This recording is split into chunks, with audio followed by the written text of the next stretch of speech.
And please let me start this conversation to our dear Vice President of JEF Europe, Yusuf Yadinieni and Christina Sabat. Please take the floor. Thank you.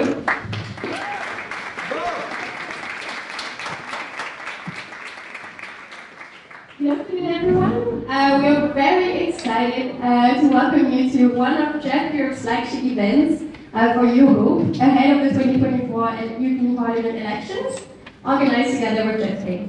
As you know, this week we're having our JEF Europe Congress. This is the biggest gathering of JEFers held every 2 years. And this Congress is very special for me and for us, because it happens as the kickoff of the 2024 European Parliament elections. Are you excited? I will take that as a yes. As JEF Europe, we have already started our preparation a long time ago, and we did that with you, so you certainly know about this.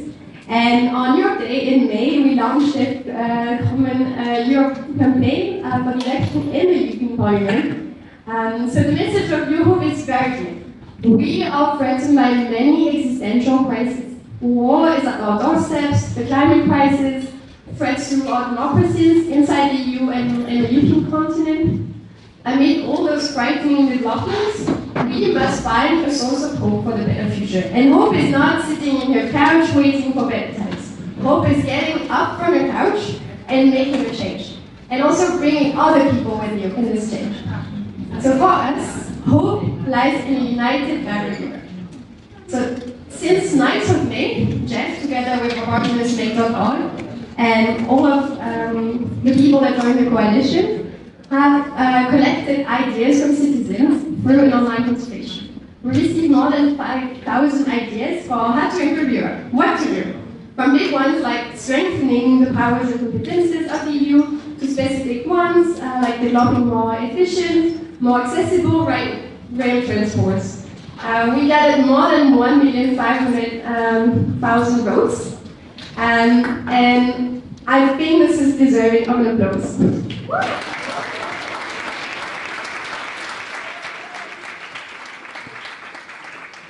And this applause is a thanks. It's a thanks to all of you, all over Europe, who suggested ideas, who made the platform known, who made people vote, who voted intensely yourself, and demonstrated in the streets for EurHope, organizing many events to support the campaign. And there's much more to come. So in our view, this is European democracy in action. As the European election debate is gearing up, young people and citizens at large are ready to bring their own ideas to the discussion, and we want to be heard. JEF is lifting up the voices of these people through events all across Europe. We are conveying these ideas to MEP candidates, to politicians, to decision makers, but also to the bigger audience, to people that may not know about these topics. And we're asking for their view. And in this way, we help ensure a good quality debate, because the European debate for the European election is very important. It's not just the voting, it's also all that goes around this, and it cannot be national. Most of all, we make sure that the European election inspires hope among citizens. And we're here to ensure that their demands and their aspirations are heard and reflected by the candidates and in the political process after the European election, and that this happened all across the political spectrum. So today we are 7 months from the European elections, which will take place from the 6th to the 9th of June 2024. Need I say that around this time of the year, 5 years ago, we started to know the names of lead candidates of the European political parties for Commission candidates. This time we don't. So we do have some catching up to do. But JEF is carrying debates for the European elections. We are making sure that the European elections are already present in the debates and that it's not just a short blip ahead of the election day. This is why we are so glad that today we have a chance to launch election debates together with figures from several different sectors. First of all, we are very honored to have a welcome address by Vice President of the European Commission, Dubravka, Šuica, who has accorded her high patronage for this event. I think that's an applause.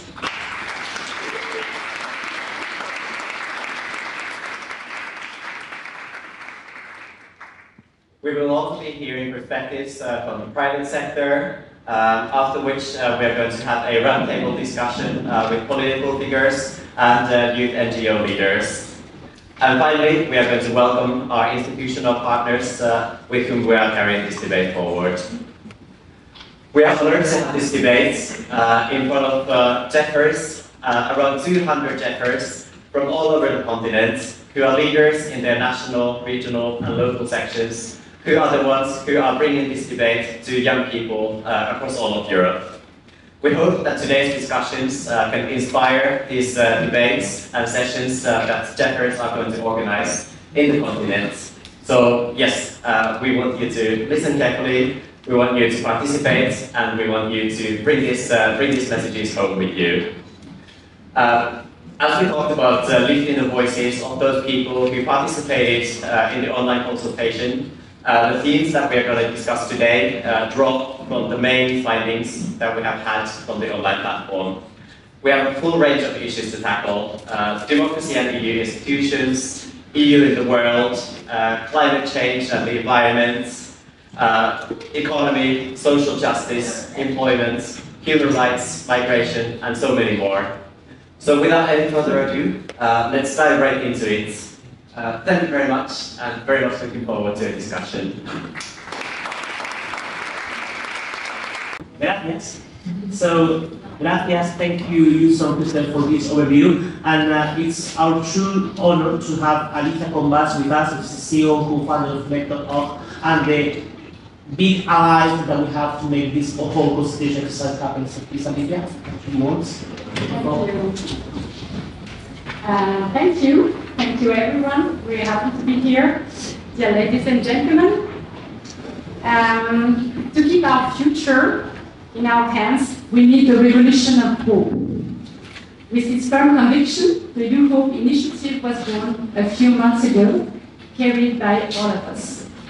In May 2023, 1 year before the next European election, we found ourselves united in the face of an urgent need to act. You told it, Cristina, Europe is facing enormous challenges. The climate crisis, a boiling planet as described by Ursula von der Leyen in her State of the Union speech, calling for an urgent reduction in greenhouse gas emissions. Peace and security on our continent, undermined by the Russian invasion of Ukraine. And this at a time when the confidence of European citizens in the European Union is eroding. And this at a time when the risk of disinformation, the spread of fake news, has never been so real, as witnessed by the recent elections in Slovakia, which saw deepfakes influence the ballot box. These upcoming European elections will be crucial. They are a crossroads between unprecedented crises and challenges, and the need to act, the need to choose and to create a path for the future. To lead this revolution of hope, we have sought out the voices of those who live in Europe, those who believe in it, those who know it well, but also the voices of those who distrust it, of those who criticize it, of those who look at it from afar without understanding it. What is at stake? What is at stake in the diversity of these voices is the reappropriation of the European project by its citizens. It's through this process that we will be able to meet the challenges we face in the long term.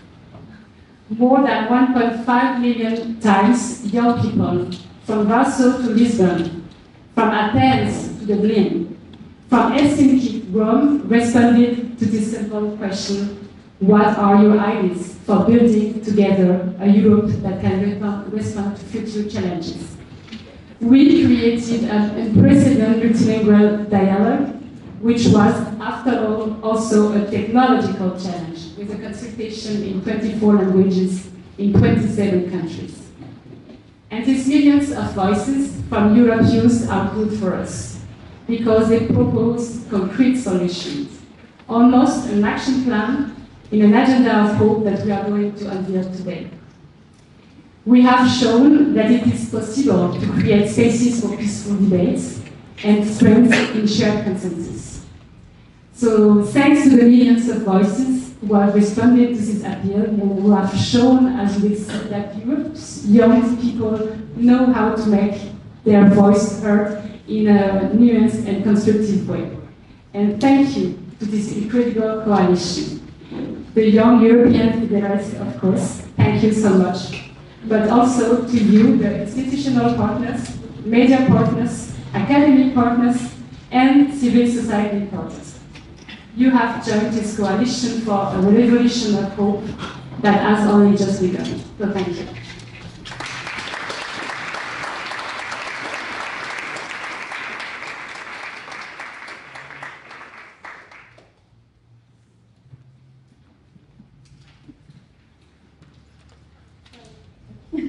Okay. Well, thanks to everyone who has attended here today. We cannot be more than glad to have you here and hosting you here in Madrid for this Congress, which we know that is very important for us, for as an organization, but also to spread the words of this wonderful project for EurHope. And let me introduce you to Axel Lechey, I hope it's well pronounced, which is the CEO and co-founder of Make.org. Speaks of the presentation of the result of the campaign of Dépôts. We know that you all are quite eager on having Axel with the results. We are going to have the quite impressive message from Dubravka, Šuica, Vice President of the European Commission for Democracy and Demography. Dear ladies and gentlemen, dear young people, it's my pleasure as European Commission Vice President for Democracy and Demography to speak to you today as you present the agenda of hope, Europeans' ideas for the future. Months of work has gone into this initiative, and it has been my honor to be a patron of this campaign. I value the work of Make.org and the Young European Federalists, especially given my work as co-chair on the Conference on the Future of Europe, our work on the European Citizens Panels, and the upcoming communication on the Defense of Democracy package. Our work is all part of building an innovative democratic ecosystem. When it comes to defending our democracy, we in the European Commission cannot do this alone. We can only successfully defend our democracy in close collaboration with a range of partners. And I recognize your ability to have brought together a broad coalition of civil society actors, media, the private sector, and institutional actors, including at the European level. You have proven your ability to reach out to citizens across all 27 member states in a multilingual digital environment. And not only that, you have surpassed your own ambitions by going beyond the 1 million votes you were determined to have on board in your campaign. I congratulate you on this significant achievement. The EurHope campaign and the agenda of hope demonstrates clearly that young people in particular are ready to engage on the future of Europe. I am pleased to learn that our work in the European Commission is important to them. The environment, democracy, economy, and education prove to be topics of special interest to youth during this campaign, topics that are clearly our present and our future. The European Commission seeks to provide a unique public space for all citizens to engage in their democracy safely and in full transparency. We also work to ensure the voices of children and youth that they are heard through the online children's participation platform. And we ensure that young people make up at least 1/3 of the participants in the European Citizens Panels. These innovative panels are truly intergenerational in character. The European Commission will be coming forward with a new round of citizen panels very soon. I believe that initiatives like yours helps to build democratic resilience, which in turn protects our democracy. The protection of our democracy featured prominently in the discussions during the Conference on the Future of Europe. I know that my good friend Minister José Manuel Valls knows this well. That is why on the 12th of December, together with my colleague Vera Jourova, we will present the Defense of Democracy package. In her State of the Union address this year, President von der Leyen spoke about democracy in the very first sentence, given the importance of the upcoming European elections next year.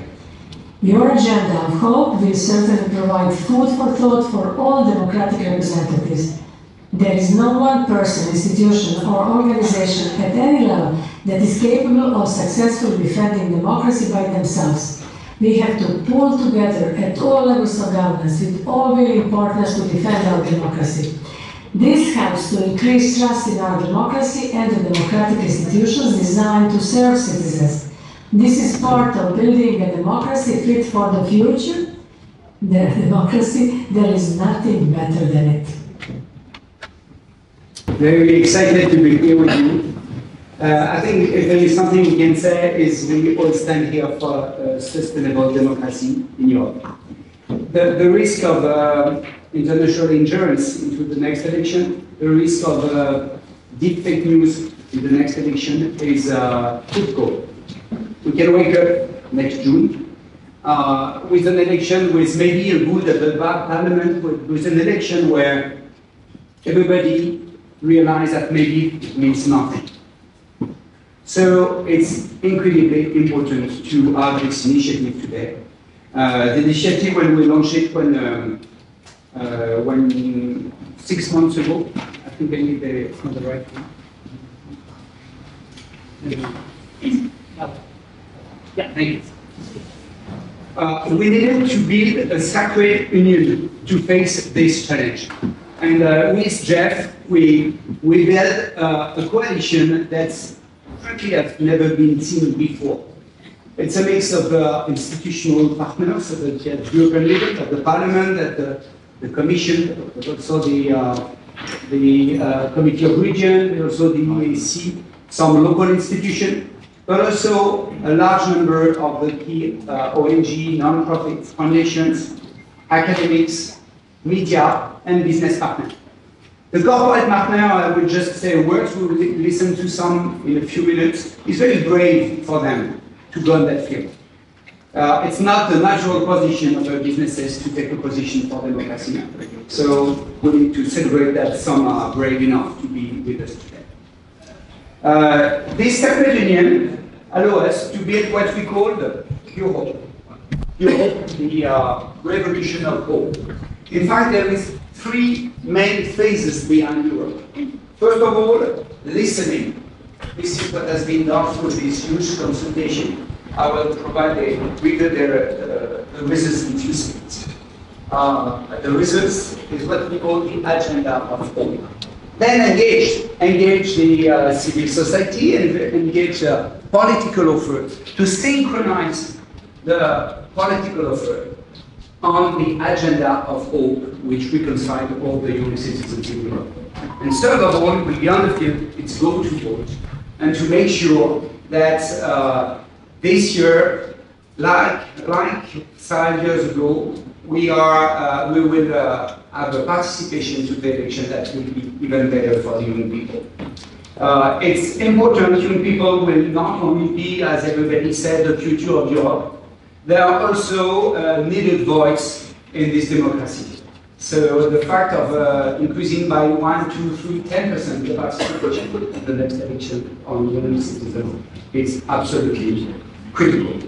So what did we do in this first phase? We asked one single open question, which is how can we work together to build a Europe that can respond to future challenge to millions of young citizens.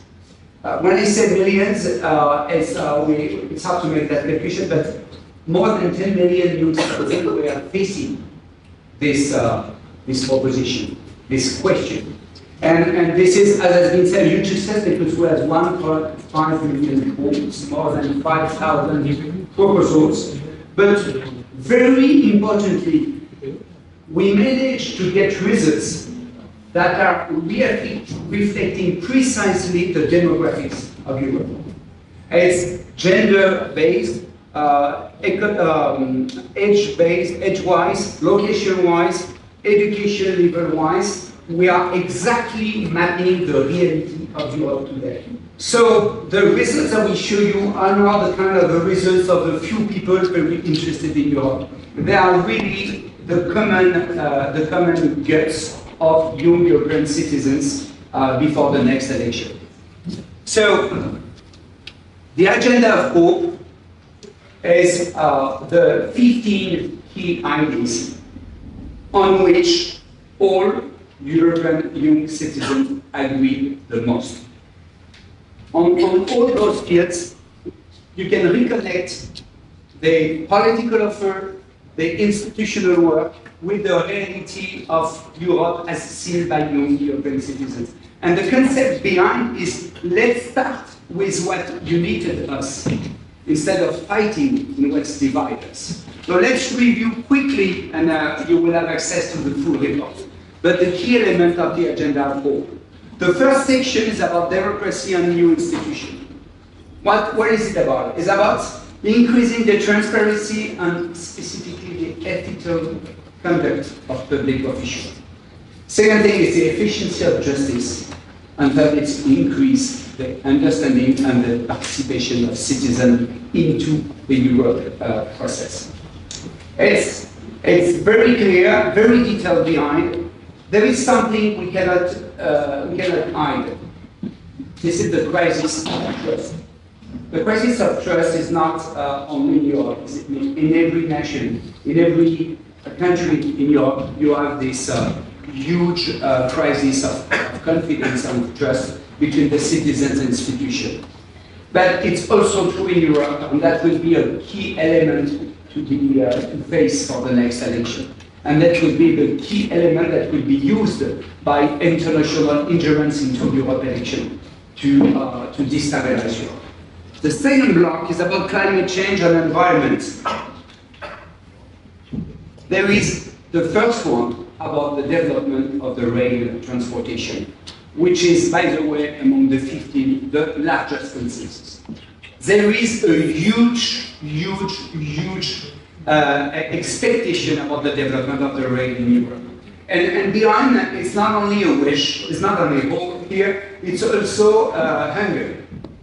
Hunger that flight is cheaper than rail. So there is a real request for an expansion of the rail transportation in Europe at affordable price.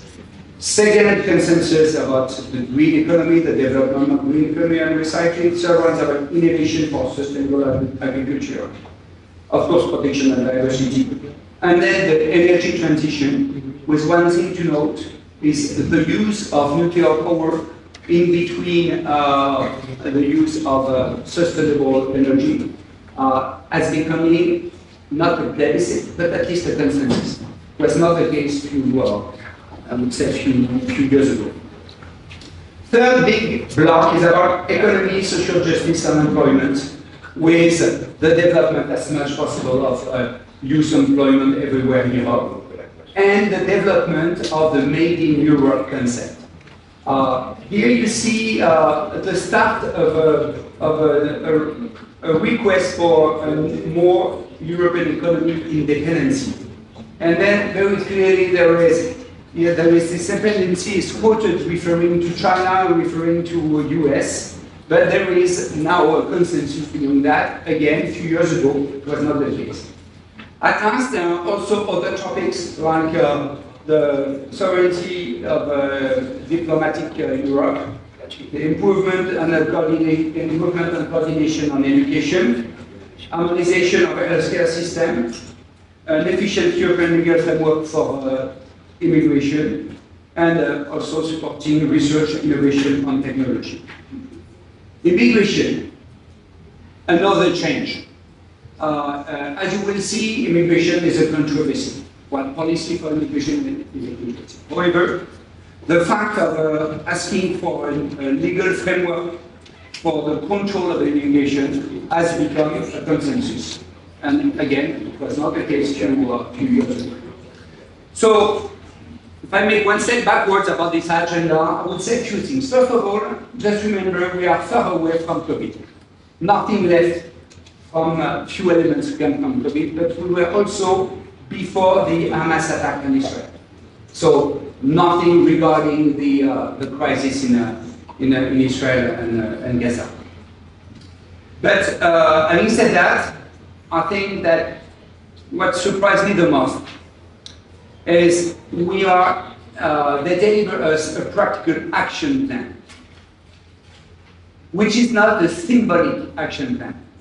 Usually there is a lot to say about Erasmus, about the European culture, about the symbol of Europe. Here we are a hope which is based on practical actions which are the scale of the state of Europe today. At last, if you see the controversy, because when we ask so many people what they think about the future of Europe, of course, there are also some controversies.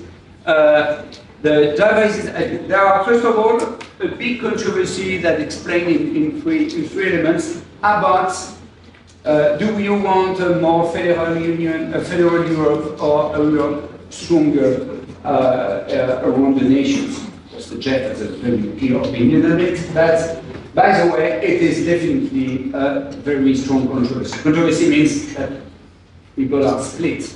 Nobody is against it or for. And the same idea, the strengthening of the power and the competency of the EU is also a controversy. Regarding the other controversies, they are related to different policies, and sometimes it reveals the first controversy. I mean, the competency, I don't want Europe to deal with it, or I want Europe to deal with it. And sometimes it's just a reflection of controversy in the given country. So we try to clarify a bit. When you say empowering the EU to lead the ecological transition is a controversy, poor understanding when you read the proposal, it's a question of competency. People are not saying they don't want to empower the ecological transition. They just say it's not only a question that should be dealt at Europe level. Yeah, they are not agreeing on it, and they even said they want not Europe to do it. Limiting air transportation is a controversy. In fact, it's a controversy in every country. So nothing to do with the competency of Europe. Third block, economy and social. Introducing a tax system that better corrects inequalities and building a more social Europe. It's a question, it's a very clear political controversy that lead in every country, so it's not a question of competence. War and Europe in the world, establishing a Europe army, question of competencies. Increasing the EU support to Ukraine, question and controversy in most of the European countries. At last, about human rights, the controversy regarding substantially reform EU global migration policy. This is exactly what I meant before. There is an agreement about controlling the illegal immigration. There is no agreement, just a controversy about changing the immigration policy. Second, guarantee LGBTQIA plus and reproductive right at EU level. It's a controversy, and the controversy that you can see in many countries. And at least, and it's a surprise because we never saw that item before, promoting Christian and religious value, it's a controversy. And I believe it leads in every country. It's not a question of competency now. So, now we have this agenda. Now we will interfere with the political affair, with the civil society, and we use this common act to increase the engagement of young citizens for the next election. To give another view on this, we'll have in a few seconds the pleasure to welcome some very important partners for this project. But before that, I'd like to have a specific thank you to specific gratitude to some of the partners who are in the room today and who came to Madrid. I think we spent a nice weekend, but by the way, they came. So thank you for them. I'm talking about Mario Fava and Minera Cesar from the Local Councils Association in Malta. I'm talking about a huge delegation of ACT, the Association JEF Europe, Andrien Duguay, Enrico Iamandi, Xavier Arigano, Mohamed Ladan, Jesus Osorio, Francisco Rodriguez, Irene Ortiz. I'd like to thank you, Florent Rivière from Avote, Felicia Richter from the European Youth Parliament Sweden, Fernando Borges of the Institute of Legal Research of the University of Colombo, and Mayu Bozaida of the Toulouse Metropole. Now, to go more in details, I'm going to have a different point of view. I'm very, very pleased to welcome on stage Anna Renkamp, Senior Project Manager, Democracy and Social Cohesion at the Bertelsmann Stiftung, the partner of the Coalition. Cristina Ramos, Chief Strategic Officer for Europe and North Africa of the Accor Group, partner of the Coalition. Philippe Blanchot, Director of the Institutional, International and European Relations of Caisse des Dépôts et Consignations. And at last, Stéphanie Busmanu, Senior Research Fellow and Development Manager at the Schuman Foundation. Thank you. It's nice to see all these faces. Yeah, I lead the Bertelsmann project New Democracy, Protecting and Rethinking Democracy. And we support the EurHope project because we think it is a great participation project. And since 2018, we have been committed to strengthen citizen participation in the EU. And in my intervention, I would like to highlight the progress that the EU has made in terms of citizens' participation over the last 5 years and express some thoughts on the future of citizens' participation in the EU. So, how we started, if you compare the population surveys from the years before 2018 with today, one thing remains the same. And this is also the result of this online participation. So the vast majority of Europeans believe they should have a bigger say in EU politics. If we look at the attitudes and instruments for citizens' participation in 2018, before the last European elections, the situation looked very different. For example, the understanding of citizens' participation in EU politics and administration was different. At that time, citizens' participation was understood to mean more citizens' communication. Serious, high-quality citizens' participation had almost arrived at EU level. For example, citizens' assemblies, where citizens work together in a consensus-oriented manner and draw up recommendations for policy. The method of random selection, which succeeds in involving a group of citizens representing the diversity of society, was not known, was regarded as a funny theoretical idea, or was considered impractical for the EU with 27 member states and 24 official languages. Existing opportunities for online participation were not used by ordinary EU citizens. I can imagine you use them because you are very engaged and interested in European topics, but the normal citizens, they didn't use it. For example, such as the Have Your Say platform for EU legislative processes. We conducted an empirical study under construction, and we were able to confirm that although the EU has a range of instruments for participating, these are hardly known and only have a very limited impact. The Conference on the Future of Europe has given European democracy a new push. The biggest success was the European Citizens Panels. 4 panels, each with 211 randomly selected citizens from all 27 member states, worked together and presented in total of 178 policy recommendations on 10 future topics of the EU. And the EU Commission is now continuously developing this method and conducting further citizens' panels on legislative EU projects. Vice President Šuica already mentioned.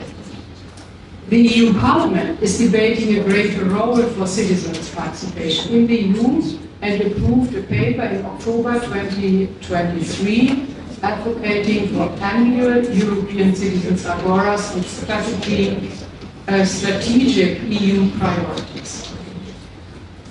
The Center on Participatory and Deliberative Democracy was founded in the EU Commission, and the European Committee of the Region supports cities and regions across Europe in building the capacity of young politicians and public administrations to implement high-quality citizens' participation. And I already recognized one young elected politician who participates in this initiative of the European Committee of the Regions. The best and most important progress is that there has been a fundamental change of attitude in politics and administration towards citizens' participation. EU politicians have had their own experiences and now understand more about the value of citizens' participation. We know from studies and project evaluations that citizens' participation is a key factor in strengthening trust in political institutions. Citizens' participation improves the results of politics and ensures greater acceptance of political decisions. We have also learned that these effects occur only when there is a strong political will for serious citizens' participation and when citizens' participation is done well.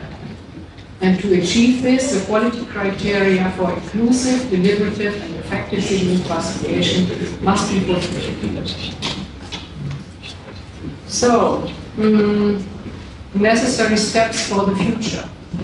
Much remains to be done for the future. If the EU wants to exploit the potential of citizens' participation in the future, then we should further increase the quality of citizens' participation.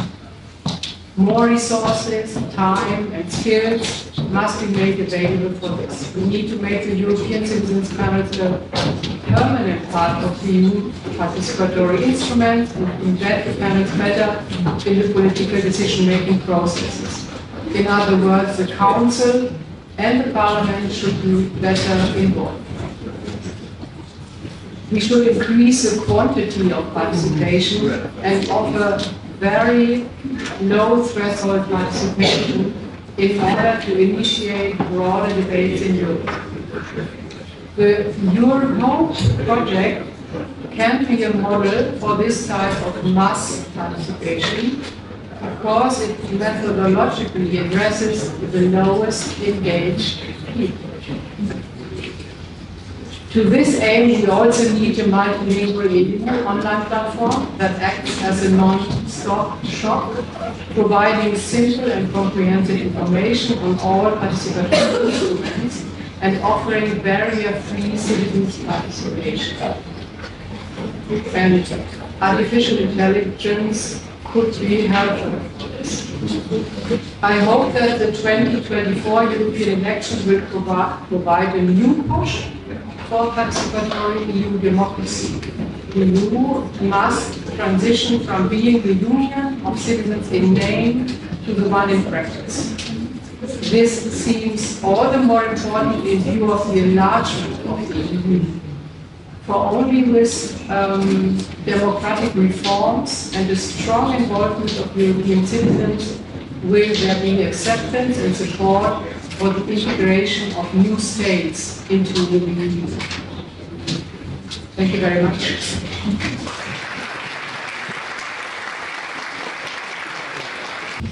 I'm now very pleased to welcome Cristina. Cristina is the CSO of Accor Group.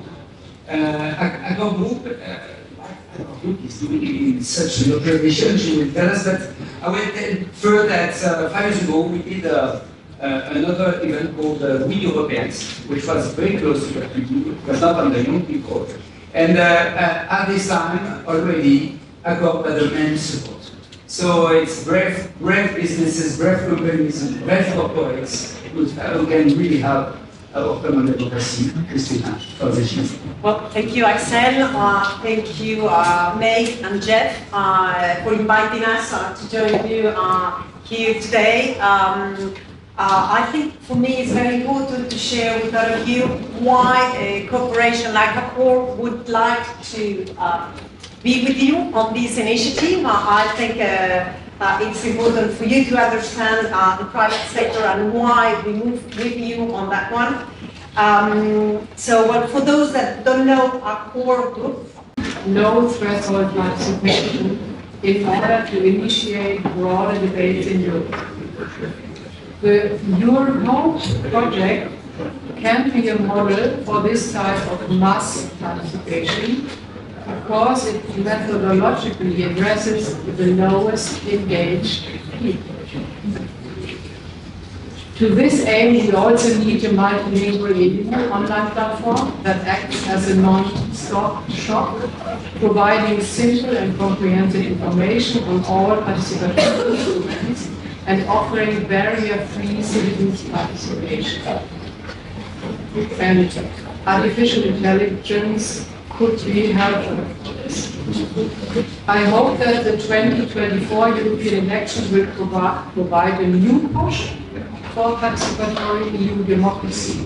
The EU must transition from being the union of citizens in name to the one in practice. This seems all the more important in view of the enlargement of the EU. For only with democratic reforms and the strong involvement of European citizens will there be acceptance and support for the integration of new states into the EU. Thank you very much.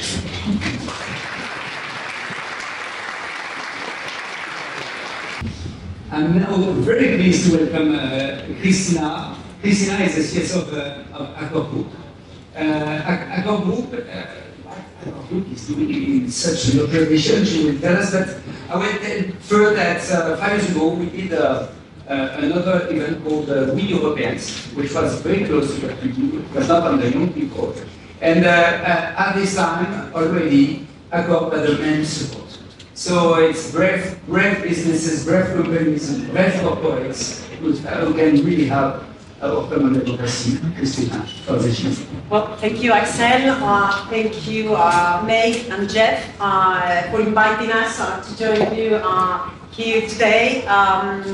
I think for me it's very important to share with all of you why a corporation like Accor would like to be with you on this initiative. I think it's important for you to understand the private sector and why we move with you on that one. Well, for those that don't know Accor Group, you might probably know our brand.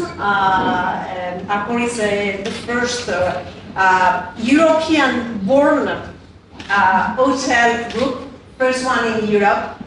Our brands, among which there are 46, but among which you might probably know Sofitel, Pullman, Novotel, Mercure, Margis, and so on. Probably that tells you more than Accor as a name.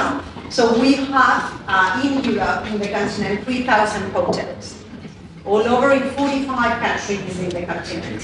So we are very conscious of our footprint in Europe. So being conscious, we tell ourselves, or we are really on an active pulse for changing the travel of tomorrow. We know we cannot still keep on going and operating our hotels the way we do it today.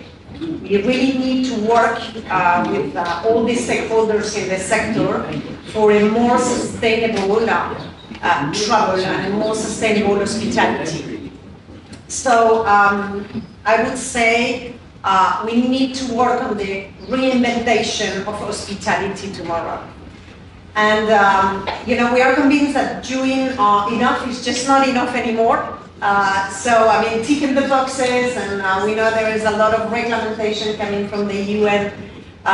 Is not sufficient. So we want to move on farther into the move on. in this sustainable approach of hospitality, and I was happy to see that you are and the young Europeans are concerned about the flights and the transportation, and next time I would have loved to challenge us with a more sustainable hospitality, because we have a big footprint in the territory. So anyway, we are keen on moving in this reinvention of hospitality of tomorrow. And we live in a world of planetary boundaries, and this is why we need to challenge our business model of today. I would say that, initiatives like EurHope are helping us very much on our initiatives, because we need to know and understand the concerns, the interests of customers and employees of today and tomorrow. Just to give you an overall picture, in Accor, among the 100,000 employees we could have among our hotels, 60% are under 30 years old. So what they think is very meaningful to us. They are the employees of today, the employees of tomorrow, and they are the customers of today and tomorrow. So we need to understand, and this initiative gives us a lot of insights that we can use in building together this future in sustainability, in sustainable hospitality, I would say. So we are keen in inspiring a new vision of travel, and sustainable experiences and meaningful impacts in the communities, because when a hotel is located in a city, we know we have a very big impact in the community. So we need the strength, the involvement of young people, I still consider myself young, but anyway, of young people like you, to keep moving forward. So we really count on you to help us developing this sustainable hospitality of today and tomorrow. So please challenge us, be with us, and we will be moving forward to a better and more sustainable hospitality. Thank you. We count on you. Thank you. I'm very happy to be with you all in tonight, and very happy to have seen the results of this study, which are important for us, and I will tell you why. And first, thank you.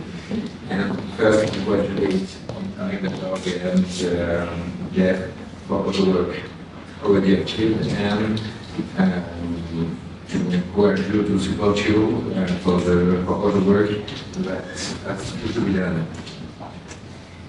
Maybe, as you invited me to do, a few words on Caisse Dépôts. Who we are, where we come from, and why are we there tonight. We are the main French public investor, public institution, with a balance sheet of 1,300 billion euros. A large group, we have a lot of subsidiaries, of service, and we also, all group, we are a long-term investor for a long time, for 2 centuries. And with this picture, you would say, and with our mandate, you're firstly national.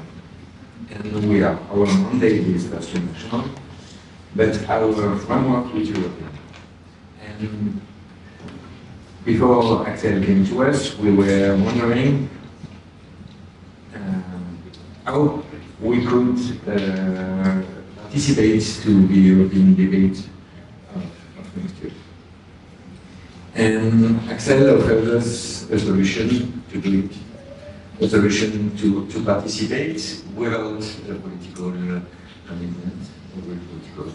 And for us, the commitment with Europe, with Make, is maybe the most political commitment we could have, and we are very happy to participate.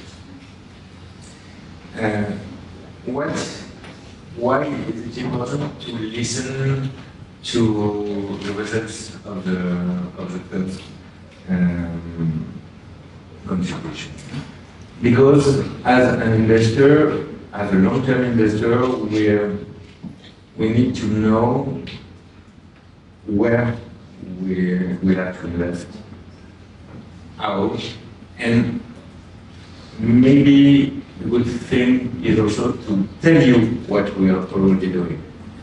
We as Dépôts, but we also as NPBIs, that means National Promotional Banks and Institutions. You have this kind of institutions throughout Europe. And our common obsession, what we are sharing in Brussels, in other places, is to demonstrate Europe by the proof, on the ground, by projects. And on the results we saw of the study, I think we already shared a lot of your concerns, a lot of your opinions. Our first priority, it's true for Caisse de Dépôts, it's true for a lot of long-term public investors in Europe, is mitigating climate change, protecting biodiversity.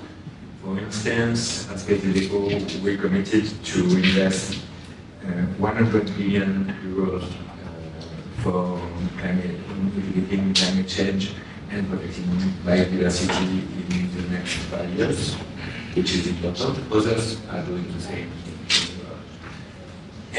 But we know we have to listen to the opinion of Europeans, and first of all, of the young European Union, to know where to invest it. For instance, Axel stressed the importance of rail.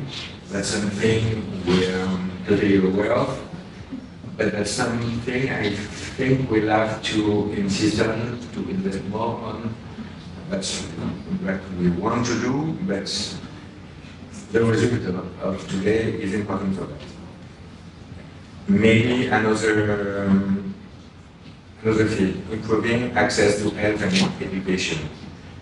And maybe it doesn't appear in the study, I would have better housing. There is a large housing crisis in France, that's throughout Europe too. And that's in the DNA of Dépôts to finance housing. And I think we won't offer a sustainable Europe without correct housing. Our work as Dépôts is to mobilize resources for social housing, mainly for emergency housing, for housing of migrants. And I think it's very close to the concern that what we have to do. Maybe a third and last point. What appears in the result of the consultation is a concern about sovereignty. It appeared as in the agenda, in diplomacy, it appeared in production with Made in Europe. It also appears in controversies with an European army. And maybe what is interesting is that we all hear about sovereignty these days with the geopolitical context, especially. And our conviction is that if a sovereignty should be rebuilt, it has to be European. And that's the sense of our work, that's the sense of yours, I think.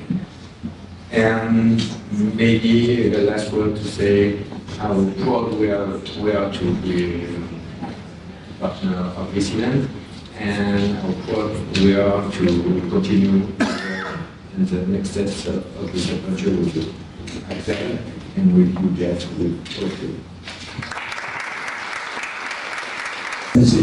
Will lead to a better Europe. I think that if long-term investment are fitting the young citizens' consensus. It's also a better job, so thank you for that. Last but not least, I'm very happy to give the floor to Stephanie Kuzmanek from the Schuman Foundation. Schuman Foundation is not only a name, it's an active player for democracy in Europe. So Stephanie, thank you to be with us in that operation of this evening. Thank you very much for inviting me. So first of all, ladies and gentlemen, I wanted to tell you that when we were approached by the Young European Federalists and Make.org to be one of the partner organizations of the EurHope campaign, we were particularly intrigued. It was clear to us from the very beginning on that, of course, the Robert Schuman Foundation would support such a forward-looking initiative. Hope and constructive optimism are in our think tank's genes. Through our publications, we try to propose policy recommendations that lead to a more effective and future-proof European Union. And through our events, we always strive to provide ideas which give our attendants food for thought and motivation when they lead our discussions. And this is what Robert Schuman, one of the founding fathers of Europe, taught us. Even in the darkest time, we need to come together and find a common approach to counter division and despair. Of course, we shouldn't forget that the post-World War II context, when Robert Schuman made his famous declaration of May 1950, was not any easier than today's geopolitical landscape may seem.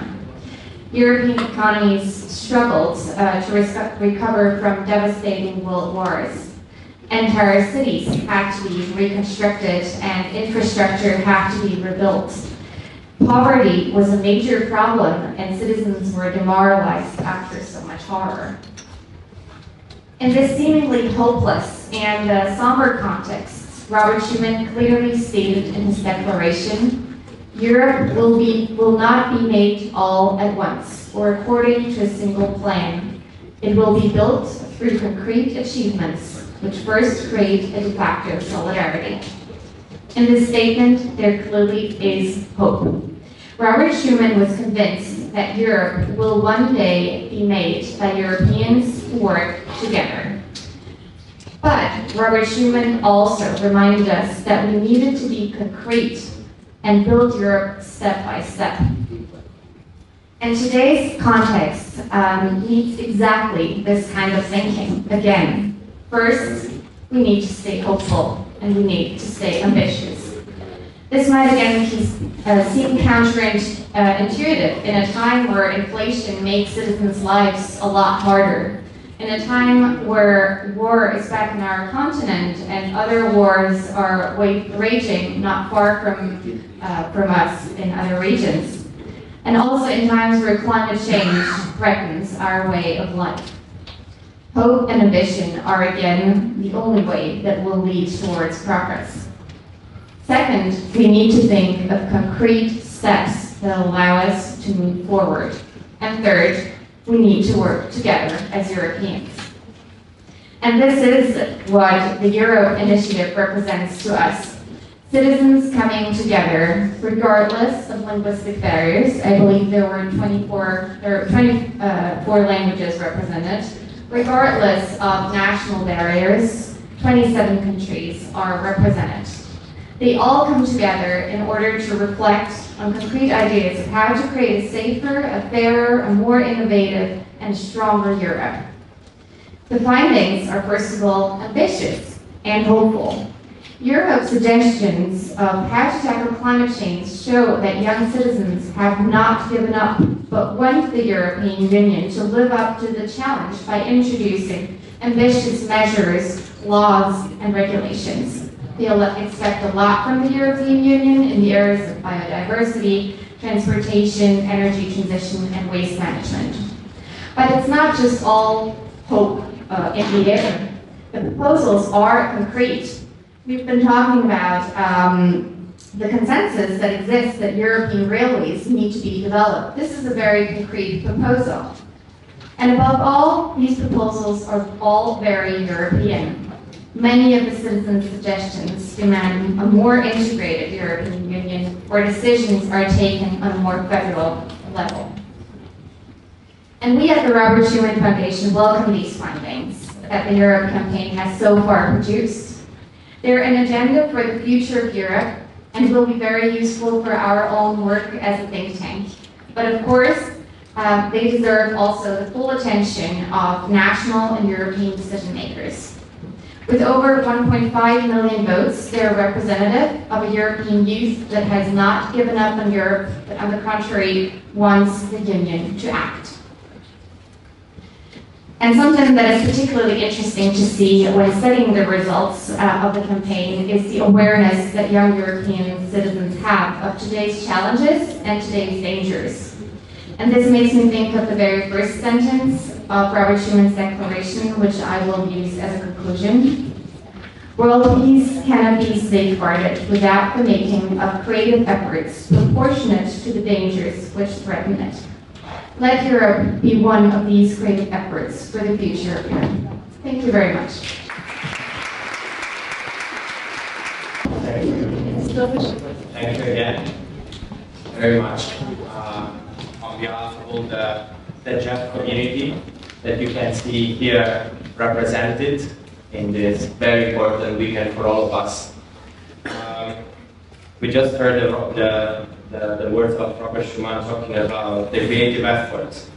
And in this time I'd like to say that historically, violence needs very few ideas, but non-violent resistance needs a lot of imagination, creativity, and courage. And actually, this is the courage that we try to have as JEF, try to go outside of our comfort zone, try to work with partners we were not used to work with. And from this point of view, I really want to thank Axel, Alicia, and all the team of Make.org for the great cooperation that we established, and all the network that supported us. Really thank you on behalf of everyone. And I want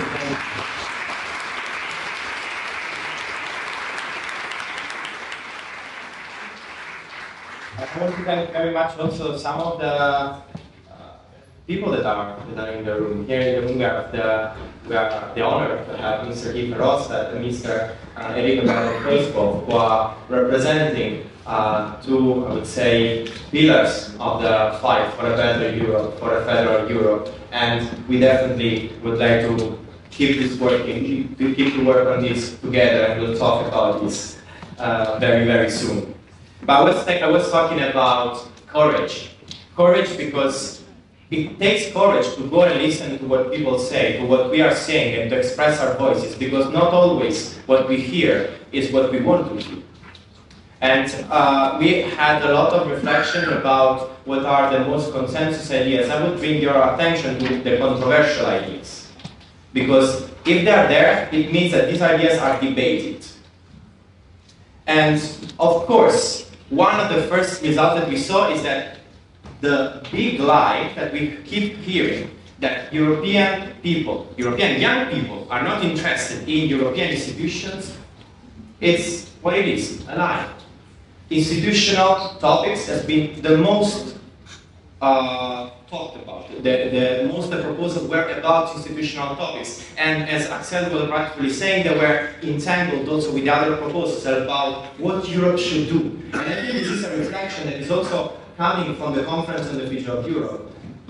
European people expect a European government. They cannot care enough about how the Council works, how the Parliament works, how the Commission works. They expect results. We young people, we expect results, enough promises. We keep saying also in JEF, we're the generation of crisis, because there's nothing to experience apart from crisis all of our lives. And we see this crisis also in this report. Because, of course, we see what we expected. We see that people want the Europe of health, what's the Europe of education, that people want more accountable and transparent institutions. But we also see how much of a polarized debate, and how much also the debate is a bit, let's say, tricky when it comes to human rights, when it comes to civil rights, when it comes to migrants. And let's bear in mind let's bear in mind this. Also when it comes about the environment, which is becoming another polarizing topic.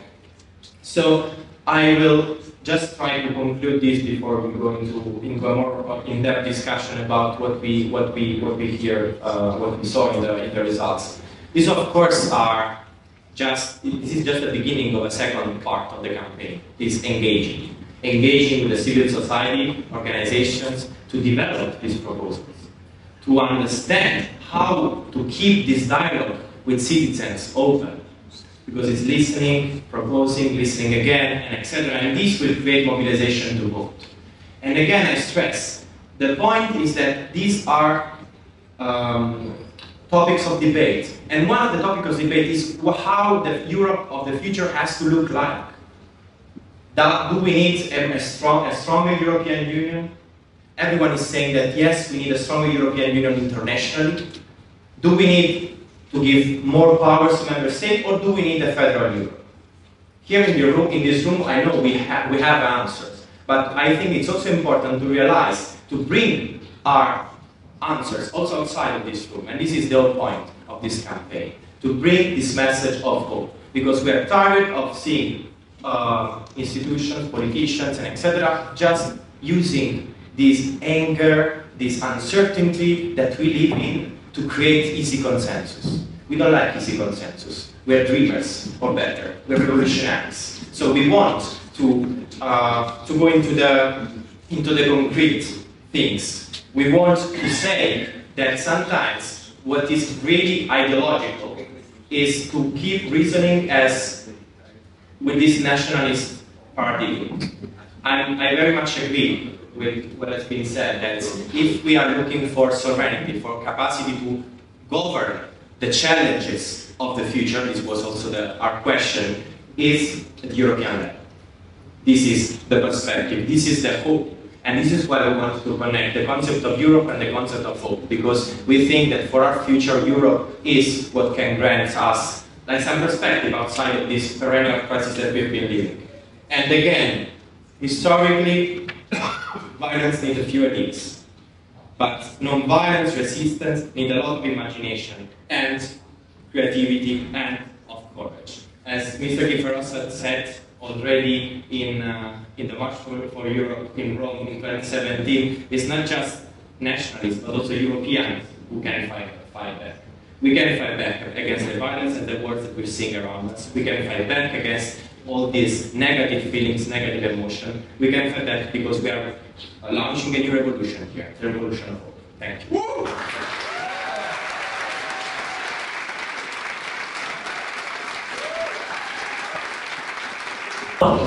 That we are full with hope, literally, in all senses. It's the time for having this last roundtable discussion of the day on this Europe event. That is going to be composed by Dubravka, which is the European Parliament from the EU.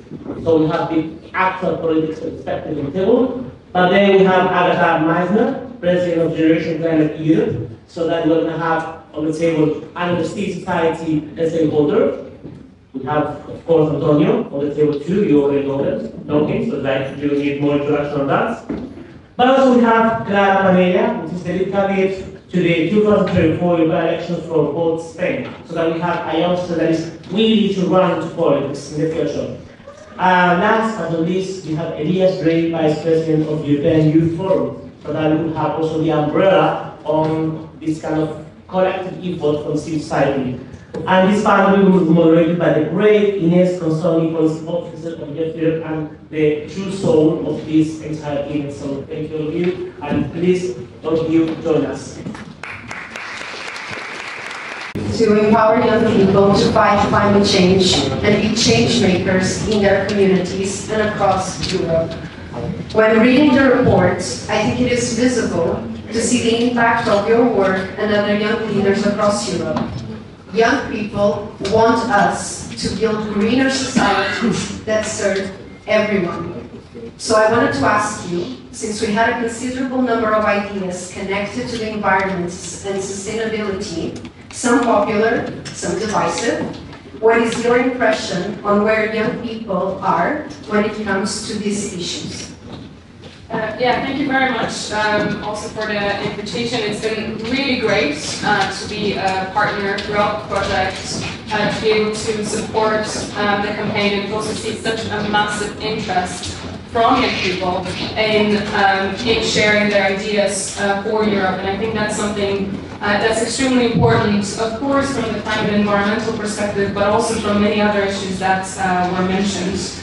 I mean, as you said, there's been a massive, massive increase in interest from young people on climate and environment, and we see this with people demonstrating on the streets. We see with more and more young people wanting to get involved at the local, at the national, at the European level.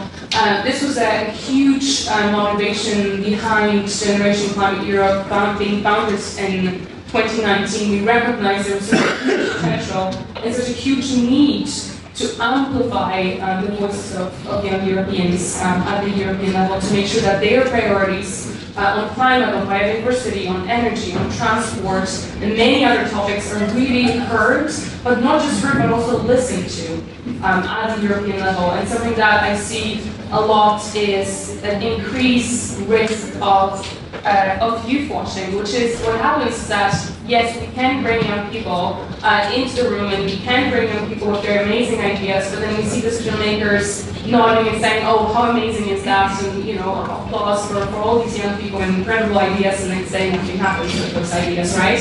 So really something that's extremely important for us is that structured engagement of young people. And we've worked on several different platforms and channels to bring those ideas together, where we bring decision makers like commissioners, like members of the European Parliament, not only to listen to young people, but then to provide a very concrete response with a yes and a no. And if it's a yes, when this idea is going to be implemented, and if it's a no, why not? So it was very interesting to see the results of EurHope and also the magnitudes of these ideas. What I found particularly interesting, and I think very important for us to consider, is that 45% of people agreed on different proposals, but 49% didn't agree. And I think on one hand, it's very clear that young people want that more sustainable, more future-proof Europe, and that they want an agenda that pushes beyond their current narratives. But we're also seeing a really big risk of polarization there. And that's something that Antonio also mentioned, and I really can't emphasize that enough, because it's something that is incredibly important to consider when we talk about peace, when we talk about conflict, when we talk about the impacts at the national, at the local, at the European and the international levels. And I can tell you, I come from Poland. We had elections a few weeks ago. Some of you might have followed that as well. And in the group between 18 and 29, among young women, the most popular party was the left-wing party, and the most popular party among young men between 18 and 29 was the far-right party. Now, this is a really important consideration because that has very long-term impacts on the way that our country is organized, but also on the larger European scale. And although overall in the elections the centre parties were the most popular when it comes to support, this is a very telling sign of that increasing polarization on climate, but also on many other decisive topics. And I think this is really important because we have to find a way to talk to people that we disagree with, and to do so in a way of recognizing that there are two sides, that there are two elements of the story, and that people come from very different backgrounds, from very different perspectives. And one element that I noticed in the report was there was a big division around air travel, right? I mean, should we decrease air travel? And yes, on one hand, from the environmental perspective, it's a major source of emissions. That's one of the biggest potentials when it comes to climate mitigation, when it comes to mobility. But on the other hand, we also very, very often see that options like train travel are not affordable, are not accessible to young people. And when faced with the choice of paying 20 years for a flight or 150 years for a train, young people often choose a plane, not because they are against working on climate issues or they don't want to support environmental measures, but simply because of lack of that affordability and accessibility. And this is why something that I really wanted to emphasize is that important of systemic solutions. So really not just relying on behavioral change, but recognizing also the inequality and the power imbalances when it comes to the climate crisis. It's the richest top 1% of people around the world that produce the most emissions and that consume the most resources. So it's not just about greenhouse gas emissions, it's also about the resources that we're producing. And the decarbonization agenda has been very strong at the EU level, but we haven't heard anything about dematerialization, and that's equally important to reflect in that sense. So when we talk about these systemic solutions as something that's been very close to us at Generation Climate Europe, we've seen a bigger and bigger increase in young people's understanding that it is our economic system that's behind major crises, behind the climate crisis, biodiversity crisis, behind inequalities, and many other crises that we're experiencing. So what I would be very interested to further explore is what are the connections between those issues and how do people see those connections? Because none of these issues operate in isolation, and that I think is extremely important that we think about it very systematically. Another element that would be very interesting to explore is not just thinking about young people now, but also thinking about future generations. So how can we embed the rights of future generations into our decision-making processes? So something that we're working on at Generation Climate Europe is looking into how can we assess policies with their impact not only in the next 5 years, or it's like some countries do it now, but also in the context of future generations. And I can't tell you how many times when I go to events or panels, people introduce me as, oh, and this is the representative of the future generations. And that's extremely frustrating. Same way, to be honest, as the representative of youth, as if we're, one unified group that has only one opinion, that has only one background, that has only one cultural background.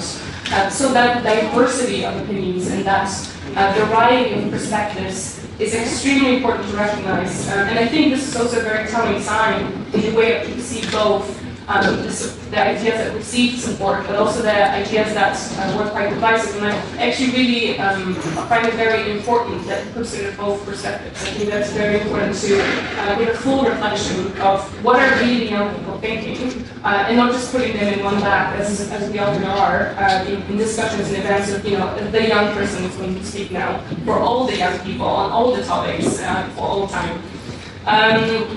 So yeah, really thank you very much for this work, and it's been a great collaboration. I'm very much looking forward to continuing this together, now to actually bringing these ideas to you decision makers, to making sure that it's not just another bag of ideas, but actual proposals that we can implement, we can work together to implement. We're working very closely on European Parliament elections with JEF and also with other members, and many of these ideas have already been added into our coalition manifesto. So this is the collection of priorities that, as a network, we're going to push for, and that we see also a huge potential in terms of engagement of not just directly the network, the member networks of JEF Europe, but also all the national sections. And I know I have talked with some of you already about all these issues, and happy to continue doing that for the rest of the Congress. So just to wrap up, I think one thing to say really is, it's really about not just bringing young people together, not just telling them, tell us what you think, but really structurally thinking about how can we ensure that all generations are represented in our decision-making processes, that this is a truly intergenerational process, where the past, the present, and the future generations are present, and that we have that reflection of the diversity of not only the people who are already involved, but even more importantly so, the ones who are marginalized, the ones who are not represented, and the ones who don't normally have the opportunity to share what they think. And this is relevant in the context of climate, but this is also relevant in the context of many, many other issues. So yeah, very excited to be working with you more on this, and really delighted to see such an incredible project that are out today. Thank you. Not just on the topics connected to them directly, but on every other topic. And thank you for being here, and thank you again for this. Thank you very much. First, please bear with me, I'm a bit sick, so I have a hard voice today. And first I want to thank you. I want to thank JEF for inviting me to the Congress. I will have the time to speak also to you tomorrow.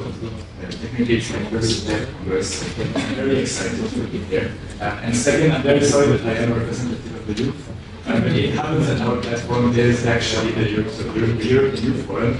It's the largest platform representing the youth in Europe, and in terms of youth representation, it's the largest platform of its kind in the world.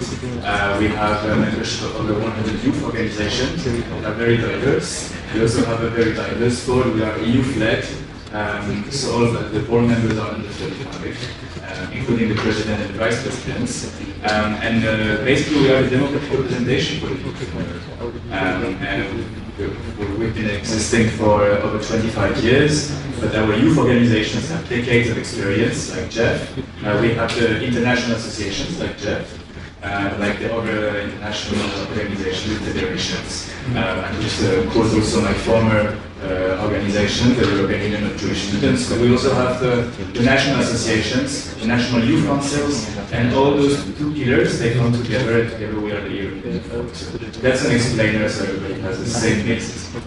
I want to thank you for mentioning the campaign on unpaid internships. Indeed, the campaign that the European Youth Forum ran, unpaid internships, was one of the most successful so far, and it also is a great example of how civil society organizations can have an influence on the policy-making process. Please give your hands up. Who did an unpaid internship? So if you did an unpaid internship, give your hand up. Yeah. As Vice President of the European Youth Forum, I am in charge of the portfolio of the Youth Test. Have you ever heard of the Youth Test? So the Youth Test has many names, including many translations, some of them more or less complicated, especially the French one.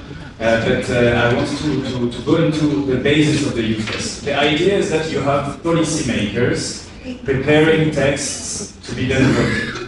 First of all, a lot of lobbying, a lot of advocacy around it.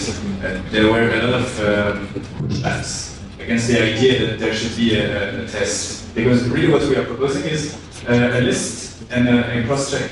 Are you having a negative impact on marginalized youth? Yes, no.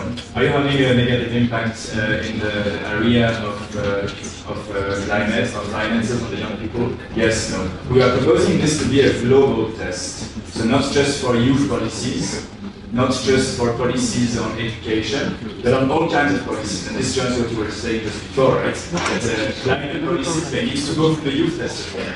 If we want the climate policies to have to be effective for the youth. So that's the first thing, and we are very lucky to have the youth test being endorsed by the European Parliament. It has been endorsed and adopted by the European Economic and Social Committee. We are starting the implementation now. Just a few days ago, the European Council actually put it in its conclusion that the youth test should be something. So now we are only waiting on the European Commission to follow up on this. So this is a way, technical for sure, but a way in which young people can be involved in policy-making processes. And of course, it's not ideal because we are suggesting that policymakers need to meet with civil society, youth civil society, with the experts on the topic.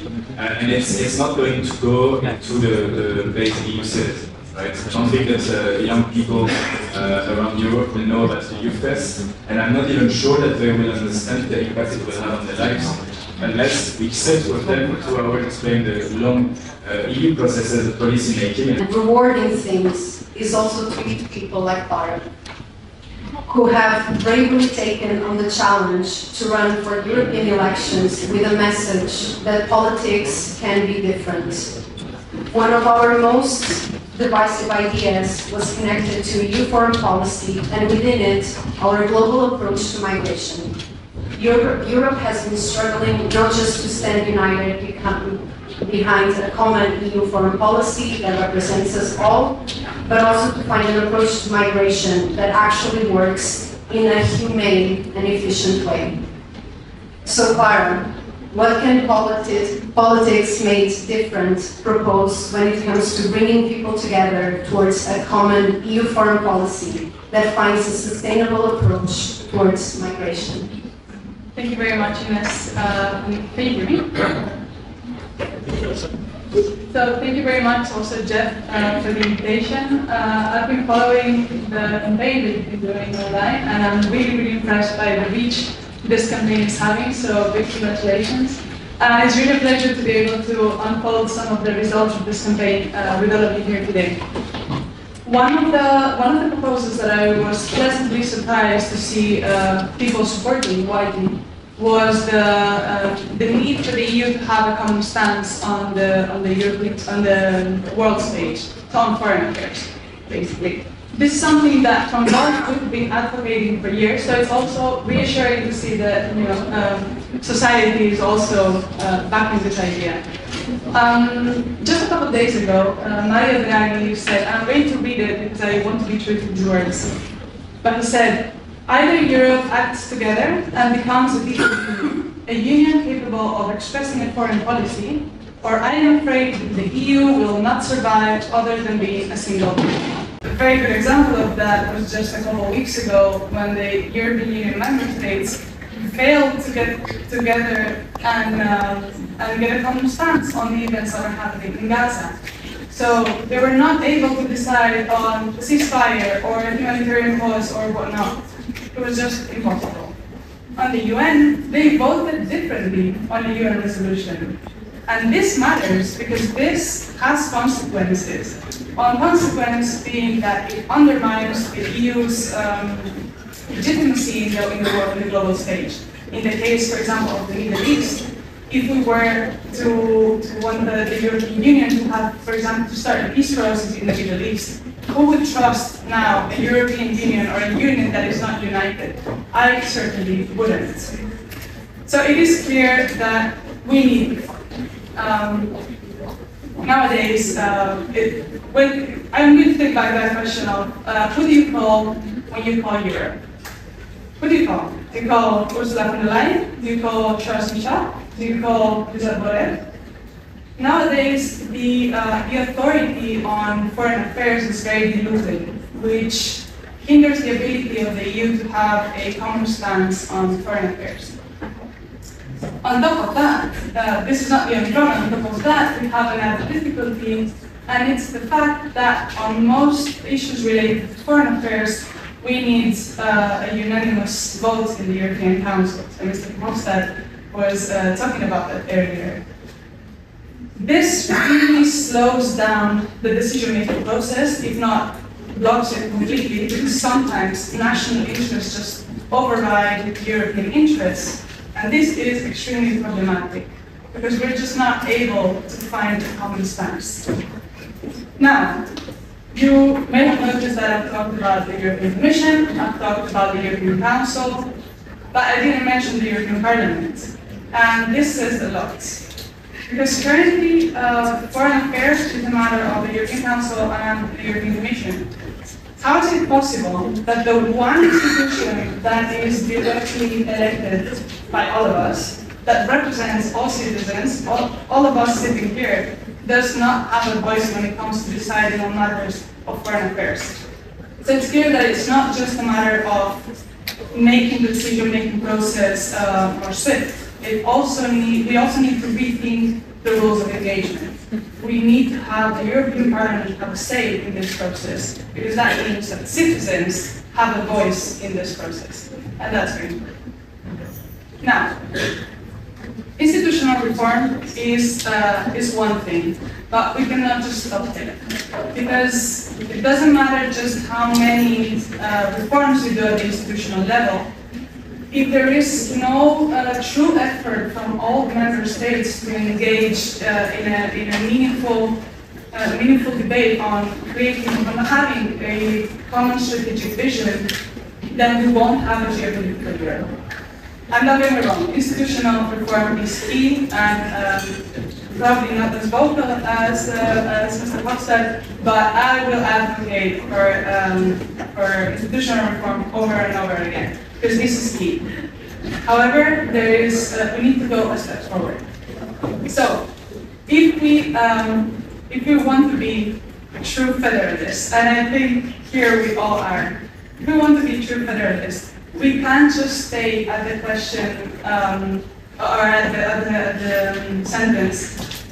We need more unity. No? We need a more united voice when it comes to foreign affairs. It's not enough, because that one voice needs to have a message, needs to have something behind it, needs to have a direction. The European Union was based on fundamental values. We agreed on those. However, it seems that that agreement is not as strong as we all probably would like that to be.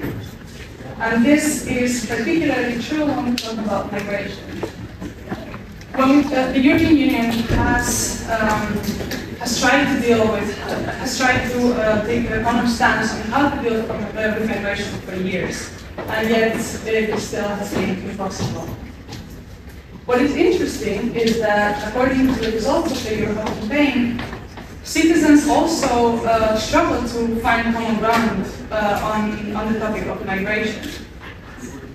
Now,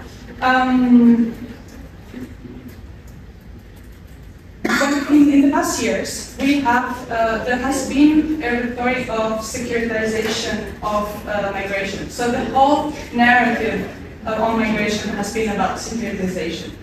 And we've seen member states pushing for Fortress Europe, for example.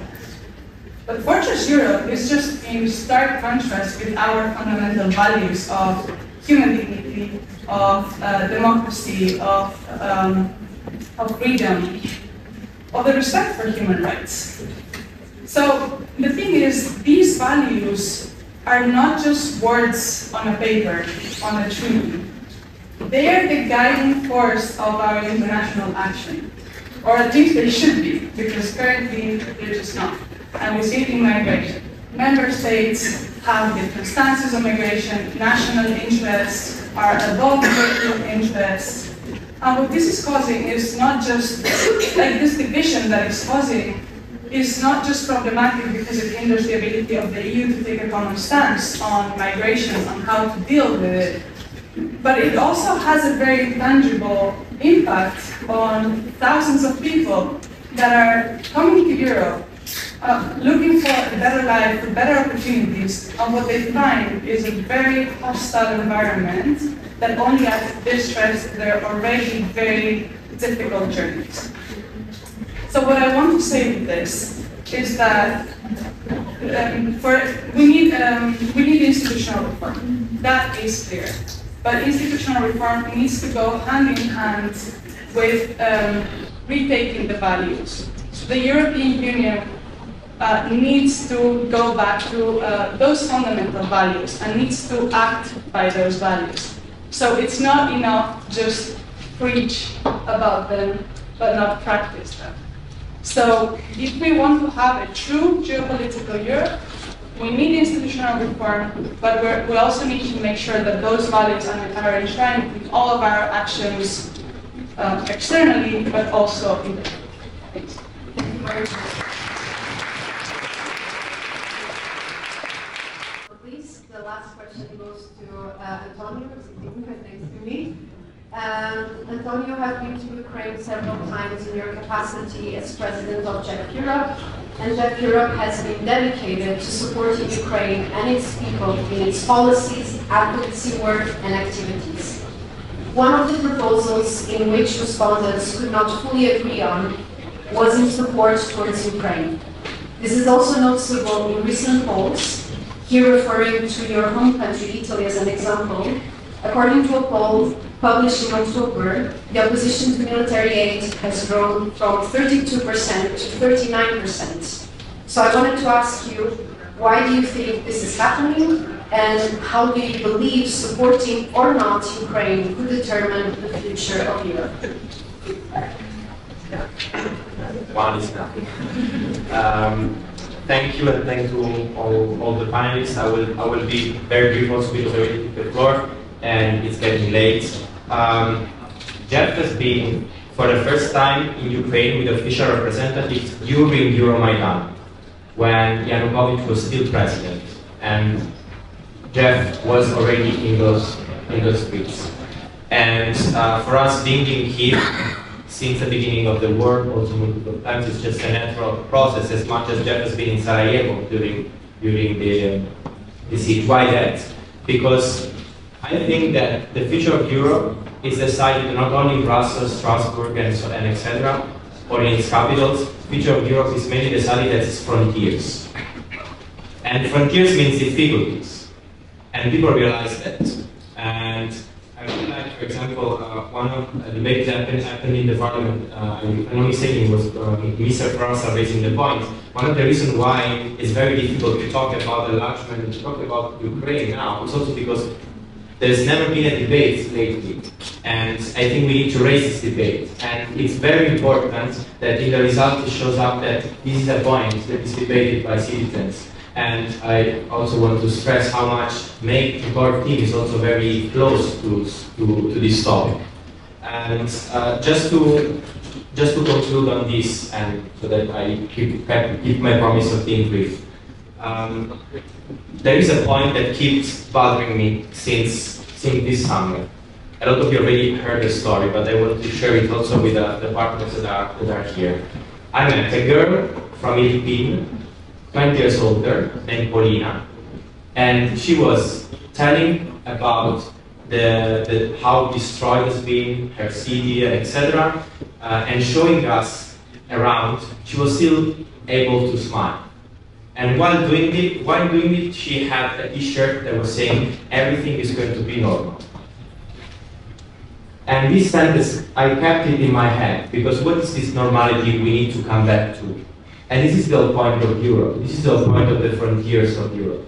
Of course, it's not about coming back, but it's about trying to go towards what should be normal. It's not the case that the founding fathers has been mentioned, in particular, for example, Robert Schuman. These are people who grew up on the frontiers, in particular on the frontier between France and Germany, surely not the easiest frontier in the recent history of humanity.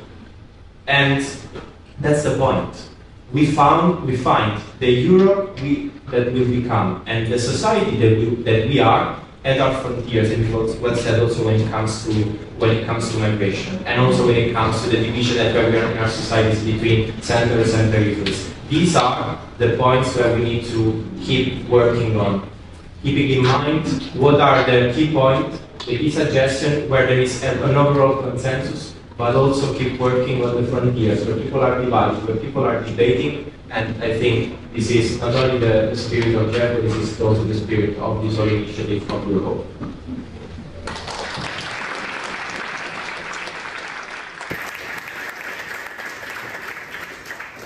So one last thank you to all of our speakers. Your interventions were very inspirational, and I think everyone will think about them for days to come. Unfortunately, the co-organizing team has told us that there will be no time for questions. So I pass again the floor to Jesus, and thank you for your attention.